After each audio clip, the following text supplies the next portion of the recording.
Hi everyone, welcome to Monday's strength training. We're going to be doing legs, biceps, and triceps. Let's start off with some lower body activation. We're going to do frog reverse hyper. This is going to be 5 sets of 20 reps. I'm going to keep my feet as together as possible, okay, but keep my knees as wide as possible at the same time. Tuck in as far as I can. Notice I'm on the edge of the bench as well, where I can create a 90-degree angle, right? So I'm not too high, not too low. I like to hold it up there for a second to make sure I'm in good position. I push my knees as wide as I can because as I get higher, they're going to want to collapse in. All right, or my feet are going to want to separate. Again, this is going to be 5 sets of 20 reps, and this is going to help you activate your glutes and open up your hips for the squats to come. Moving on to our next leg exercise is going to be parallel box squats.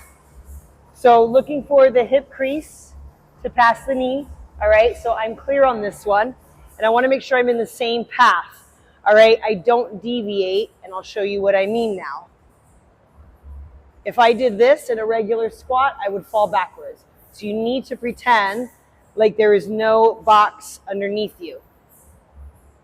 Right, if I went forward, see, it looks exactly the same. I didn't sit back or anything, okay? So again, not here to get momentum. You're staying exactly in the same range you would be if there was no box there. Some more leg work. We're going to go with 4 sets of 20 to 30 seconds of a hip thrust hold, okay?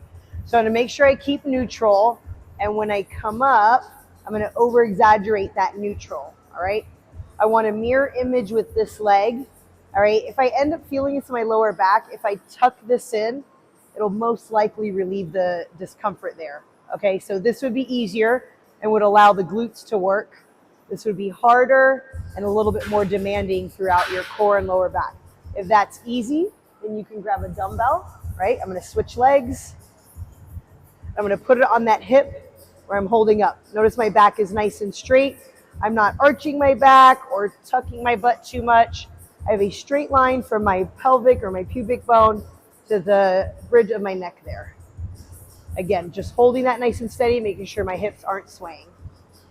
Bicep exercise of the day is going to be incline bicep curl. So I'm going to take an incline bench, or I can use our preacher curl machine. All right, palms are going to be facing up for this one. And I don't want to lock out my arm all the way. I do want to stop it right prior. For some people, that's too much of a stretch. I've seen people hurt their bicep or pop it that way. So like I said, stop with a slight bend, almost where it would be for a chest fly, okay? And coming right back up. That's going to be 4 sets of 8 reps per arm. All right, our first tricep exercise of the day is going to be our dip machine. So where do I know, how do I know where I need to be on this? Okay, so shorter athlete, taller athlete, right? I can just adjust the seat, but I also want to make sure my range of motion is my arms are a little bit past parallel, or my shoulder is a little bit past parallel, okay? So if my seat was higher, it really wouldn't be low enough to get that full range of motion we're looking for, okay? This is going to be 4 sets of 8 reps, all right? I've got my body in position, or maybe that's too tight of a stretch. I need to start with it like this. That's okay, because I'm not going to go all the way up every single time. Full lockout, I'm going to go to that end range, or not end range, but where that past parallel position is, right back down. And let's look at my neck area through here, okay? I'm not hiking it up and through here. My neck's not disappearing. Okay, that's not what we're looking for, or elbows wide. We want to pull our elbows in. And then we're going to think about keeping our shoulders down using those lower traps, packing our scaps. Moving on is our overhead tricep extensions with our kettlebell. So I can hold it like this. I can turn the kettlebell upside down. I'm still holding it in the same spot. It's going to be like we've done it before with cables or dumbbells. I'm going to make sure my elbows don't go out wide. I'm hugging them in.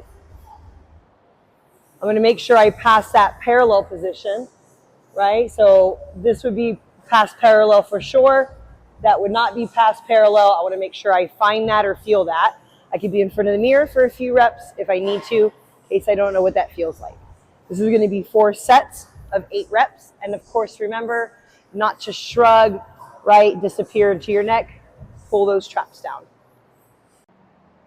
Back by popular demand, our Smith machine, okay?